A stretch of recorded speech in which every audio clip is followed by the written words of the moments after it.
So hello, my name is Rüdiger Rupp.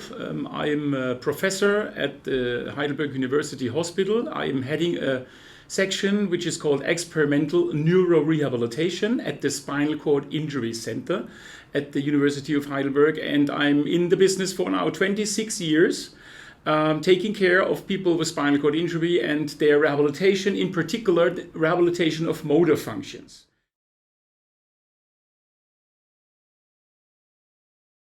We know from neurobiological studies over the last 20 years that active training actually is an essential part of improving motor functions of people with any neurological disease, in particular people with spinal cord injury.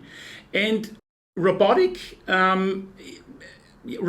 systems and robotic exoskeletons in particular are effective tools in order to follow these principles of motor learning, because this is the most important part in improving the motor functions of people after neurological disease, because with those devices we are able to provide the intensity that is necessary in order to improve motor functions. Intensity means we can have longer therapy, we can have long therapy times, we can have many repetitions, and we know from science that these are the key factors in order to improve the outcome of our patients.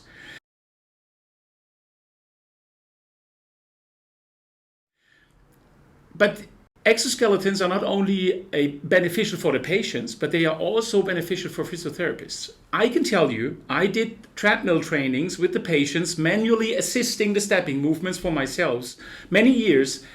And I can tell you, after 15 minutes, you are totally exhausted by this physical burden to move and assist stepping movements of the patients, while the patient tells you, I would appreciate a little bit longer training sessions, but you as a therapist are totally at the end.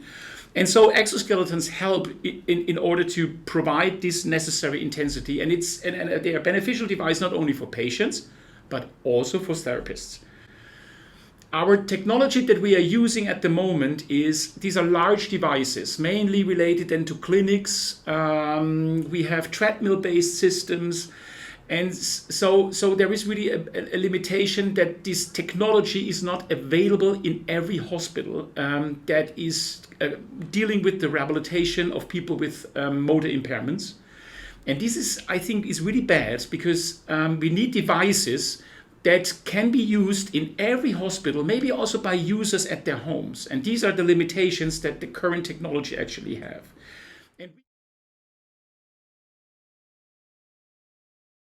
And we were the lucky guys that were able to use the ABLE exoskeleton within the clinical trial. And we did a first feasibility trial, of course, also on safety, because this was a totally new device. And we tested this, in our case, in 7 patients. In total, the clinical trial had over 20 patients. And we made some very, very good experiences with the device in respect to safety, because we had not really a lot of adverse events that were related actually then to the device, so we can call it safe. It was really easy to apply for the therapists. Therapists and patients learned very quickly to really use it in terms of training and to integrate it into their standard of rehabilitation programs. And I think this is also a thing that is super, super important. How does these devices actually match into clinical rehabilitation programs? And this was one of the major outcomes for me personally, that this device really fits into the needs of clinicians in their daily practice.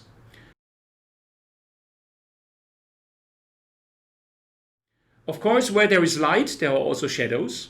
This is a very brand new device, and like with every brand new device, it has some sort of little diseases, spots here and there, ergonomics, sometimes failures from the software, but these are all things that are not really tremendously impacting the usability of the device, which can be solved in the future. But I think the basic mechanical design, and one thing that is really unique to the ABLE exoskeleton, is that it is reduced to the technical minimum.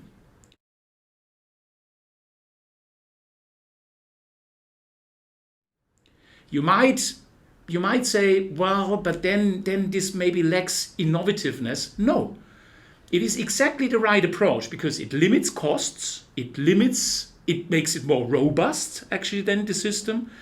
And so this is the way to go, not hire more costly, bigger. No, reduce it to the essential parts that are really needed. And the ABLE exoskeleton, I think in this respect, is something really unique in comparison to other exoskeletons that are out there on the market, which are maybe devices that have been built for many diseases. But I think the ABLE exoskeleton really is addressing the specific needs then of patients with motor impairments and walking impairments.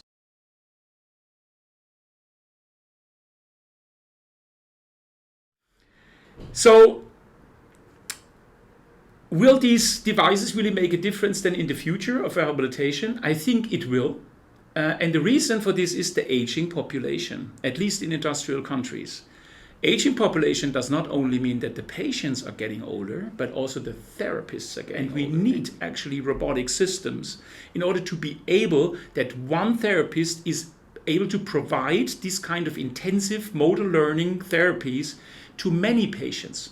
And of course, if you have only one therapist, then you need additional devices in order to provide this kind of trainings then to several patients during the same therapy session. There is no alternative to robotic devices in the future. I'm 100% sure, because there will not be the personnel there anymore that can do the trainings in a one-to-one relation, so one therapist and one patient. It will not be working in the future in this way.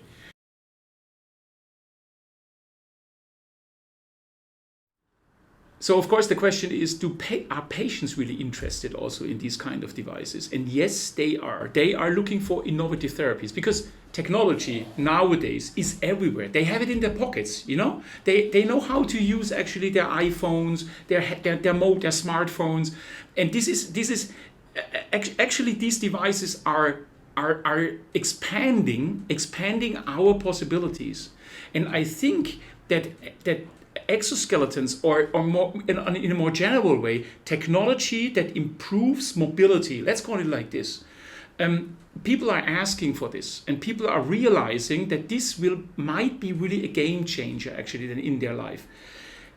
A very concrete example: we have people with prosthesis in our hospital, and when I'm looking 20 years back, those people with leg prosthesis, they always wear long trousers, even in hot summers. Nowadays, they wear short trousers. Why? Because this prosthesis, this high-tech prosthesis, is something that makes them unique. It's not a burden, it's not showing their impairment, but it's a part actually then of their uniqueness. It's a part of their character. And this, I think, the attitude also of society changed a lot.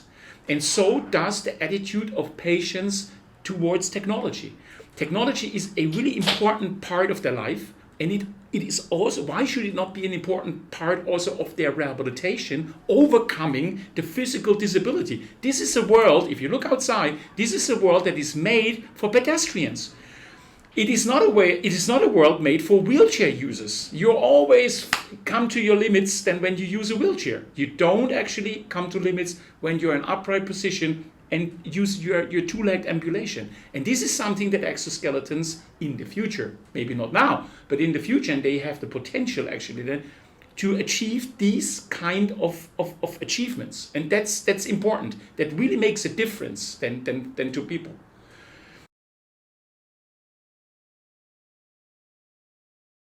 If I need to characterize the ABLE exoskeletons with 3 words, which is a hard task, but I will try, I would say simple to use, innovative, and the last are 2 words, potential game changer. And I think that's the last thing. I strongly believe that it might be really a game changer if the system can be used autonomously by patient at their homes, because this really will make a difference.